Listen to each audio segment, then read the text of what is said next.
Hi, I'm Greg Brown. I've been travelling on the bus in the first week of the campaign with Anthony Albanese. And I'm Sarah Ison. I've been travelling with Peter Dutton for the first week of the election campaign. Ready to go? Born ready. Well, this election is a choice about who can better manage our economy. On the 3rd of May, you choose the way forward. Are you better off today? Is our country better off today than 3 years ago? So, Sarah, how's it been? How's it been? I think it was a rocky start, to be honest. I think there was a lot of questions about why Peter Dutton took almost a day, really, to get on the campaign to begin. There were a lot of questions over his energy plan. He was really grilled on this in the first few days, and he seemed a little bit out of his element. He said that he would release his modelling for the gas policy in a couple of days. That still hasn't happened. It's out Friday, so I don't think he was meant to say that. Does he know the election's about to happen? Yeah, look, he said the words very soon a few times. It's gone to the point where he's been asked about that a lot by journalists. And then there was the Kirribilli House kind of stuff up where he said he'd rather live in Sydney rather than Canberra at the Lodge. It's a great city, and so yes, that's the answer. You've got a choice between Kirribilli or living in Canberra, right. Canberra and the Lodge. And I think it takes Sydney any day over Canberra. Because where do you live in Sydney? Which wasn't great when it comes to relatability for a leader. So just makes him look a bit cocky, doesn't it? It really does. And then also it took him all the way till Friday, so 7 full days to get to a petrol station. Like, that is his key policy. He's been talking about it so much. Why is it taking 7 days? It got to the point where at the press conference today on Friday, when he did this Bowser visit, a journo asked, why has it taken you so long? That's how obvious it was. When can we expect that to be made Claire, public? It's almost here, so just be patient. Look, I think he looks a little bit unprepared. The way some Liberal MPs put it to me is that it's the case about Labor being a bad government has been made. And that's great. Yeah. They've executed it. But we need more. Who are we? Who are you? What are you doing? And that's not being executed at the moment. Just negative on everything, including the Donald Trump tariffs, which we didn't do too badly out of. We've got some exemptions for things. For Australia, these tariffs are not unexpected, but let me be clear, they are totally unwarranted. It's just starting to really raise questions if that's the only strategy. Yeah.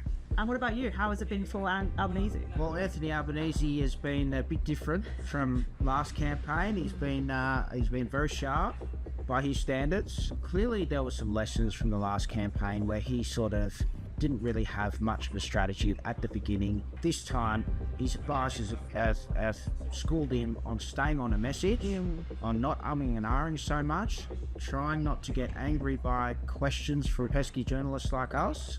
And for the most part, you'd have to say he's had a very successful week. Price gouging is when supermarkets are taking the piss.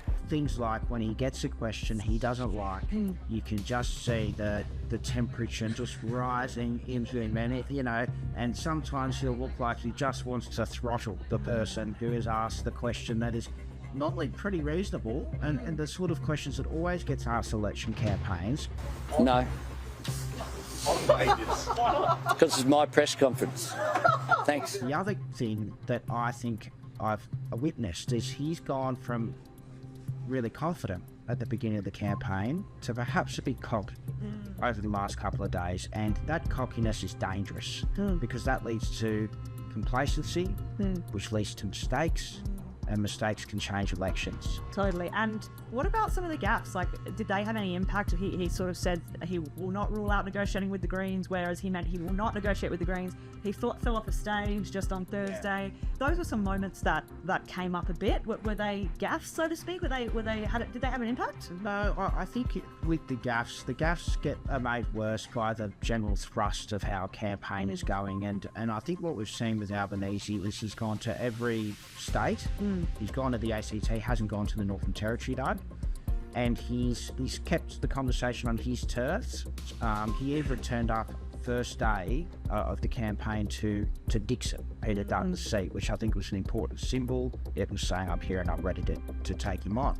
It was kind of crazy of him to say he wasn't really opposed to above inflation wage rises. He didn't say he was going to repeal the same job, same pay. There's almost, really trying not to open himself up to any political attack from Labor on these things. But it just starts looking like, he's backing down off maybe some of those Liberal values when it comes to these policies. Yeah, you start to wonder, what does he stand for? Like, we know he stands for nuclear, but when he's backing in most of Labor's spending, most of their industrial relations agenda, it does make it difficult for people to see a real contrast between the two leaders. Totally. So do we agree? I think maybe Anthony Albanese's won this week. Maybe just, but it's a long campaign. It is. And as I think it'll take a lot for Peter Dutton to recover from this week. But as I said, Anthony Albanese is certainly not infallible. My experience is that never, ever lasts, that entire campaign. No, surely not.